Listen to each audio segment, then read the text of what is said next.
Welcome everyone to today's Explainer. We're going to be looking at a fascinating, literal hidden battleground that's going on right beneath our feet, and we're focusing specifically on the Kearney, Missouri area. You see, there's an urgent, ongoing war between the raw forces of nature and our everyday residential infrastructure.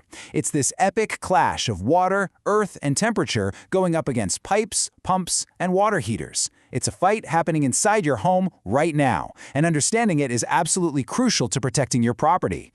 Okay, let's dive right into this. What actually happens when violent 15-degree temperature swings meet shifting clay soil? Well, it's a combination that's the root of so many homeowner nightmares. In northern Missouri, you know the weather doesn't just change mildly, it swings. We're talking about winter temperatures that can skyrocket from 15 degrees up to 50 degrees and then plummet right back down again all in a single week.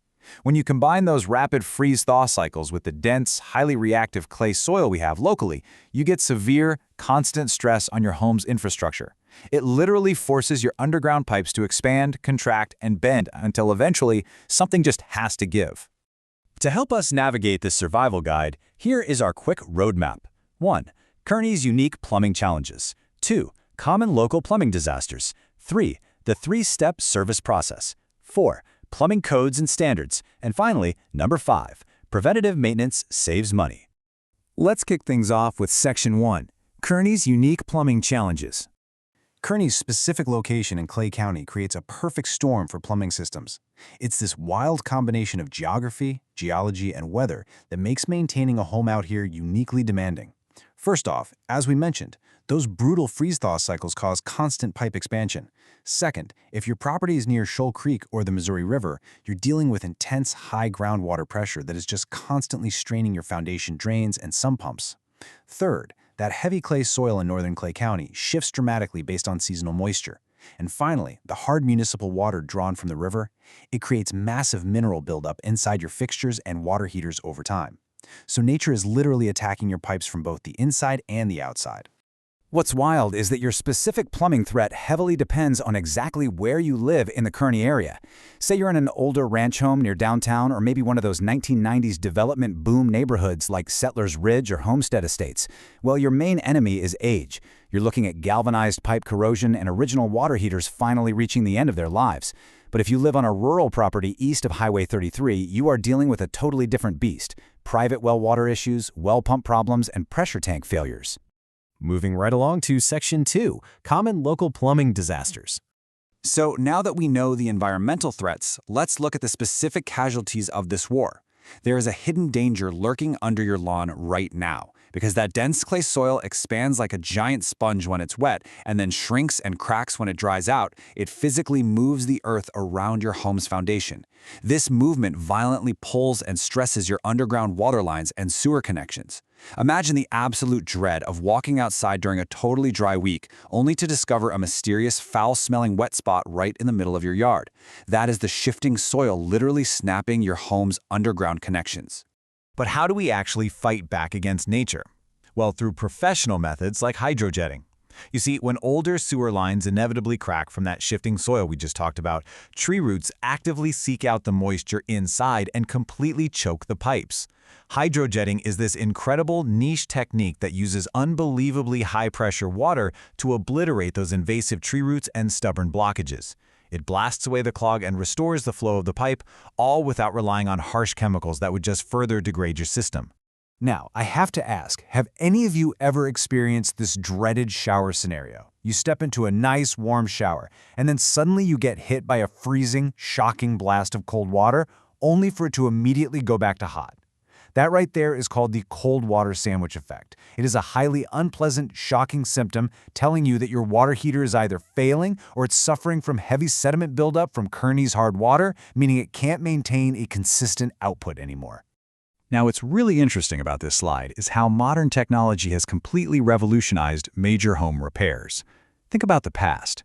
Fixing a collapsed sewer line meant hiring a massive backhoe to dig a huge, destructive trench through your entire lawn, totally ruining your landscaping. But today, we have trenchless sewer repair. This allows professionals to replace or reline damaged underground sections with very minimal digging. It's a total game changer that saves homeowners from the nightmare of a complete yard excavation. 8 to 12. That is the average lifespan in years of a standard tank water heater. But here is the real kicker. Kearney's notoriously hard water actively accelerates mineral and sediment accumulation inside that tank. If you aren't regularly flushing it out, that sediment drastically reduces your heater's efficiency and literally rots the tank from the inside out. That turns a manageable 12-year lifespan into a sudden basement flooding failure way earlier than you ever expected. Which brings us to Section 3, the three-step service process. Let's shift the tone here from the problems to the cavalry. When disasters do strike, local professionals like Silverline Plumbing Kansas City handle emergencies through a very reassuring three-step process. Step 1 is contact and dispatch. You make the call, they assess the urgency of your situation, and they dispatch a technician. Step 2 is diagnosis and approval. They pinpoint the exact problem, hand you a transparent, written estimate, and wait for your green light. And Step 3 is repair and testing. They fix the issue and thoroughly test the entire system. Believe me, when you're standing ankle-deep in a flooded basement at midnight, having a straightforward step-by-step process like this is incredibly reassuring. So the absolutely crucial point here is that emergency plumbing requires urgent, fully prepared action. Take a look at the emphasis on fully stocked trucks. Plumbers who arrive at your house without the right parts are just wasting your time. Having the correct valves, pipe sections, and drain equipment already loaded on the truck means the repair gets finished on the very first visit. Add in 24/7 availability, same-day response for those urgent failures, and transparent pricing, and you're looking at a rapid response arsenal designed to get your life back to normal as fast as humanly possible. Next up is Section 4, Plumbing Codes and Standards. While speed is obviously vital in an emergency, the rules of engagement dictate that everything must be done safely and strictly by the book. The International Plumbing Code, along with local Clay County amendments, are there to protect you. For instance, water heaters legally require proper temperature and pressure relief valves and, in some cases, seismic strapping to prevent them from literally exploding. Supply pipes have strict sizing minimums to guarantee water pressure, and they heavily prefer modern materials like PEX and CPVC over old, rusty galvanized steel. And drain systems, they have incredibly specific slope requirements and trap configurations to ensure dangerous sewer gases never enter your living space. Also, please pay very close attention to permits. In Clay County, a simple fixture swap might be fine on its own, but a water heater replacement, full repiping, or sewer line repairs absolutely require a permit, period. If you or an amateur contractor try to bypass these permits, you are taking on a massive amount of liability. Unpermitted work can easily void your homeowner's insurance claims during a disastrous flood, and it can completely derail the future sale of your property. It's just not worth the risk. And finally, Section 5, Preventative Maintenance Saves Money. We've talked a lot about emergency response, but now let's pivot to how you can actively fight back. Here is your rapid-fire homeowner checklist of defense tactics. First, disconnect your garden hoses before winter hits. This stops ice from traveling back into your home's pipes. Next, insulate any exposed pipes in your unheated crawl spaces. Third, test your sump pump quarterly. Don't just look at it, actually pour water into the pit to make sure it triggers. Flush your water heater once a year to stop that hard water sediment rot we talked about. And lastly, during those freezing cold snaps, just keep your kitchen and bathroom cabinet doors open to let your home's warm air circulate around the plumbing. Why does this matter? Because 10 minutes of simple prevention can literally save you from a $10,000 midnight disaster. And speaking of prevention, I want you to remember this number range, 40 to 60. That is the ideal PSI, or pounds per square inch, for your home's water pressure. Kearney's water pressure can vary wildly depending on your elevation and your specific neighborhood. If your pressure is too high, say pushing 80 or 90, it puts immense constant stress on every single pipe, joint, and appliance in your entire house.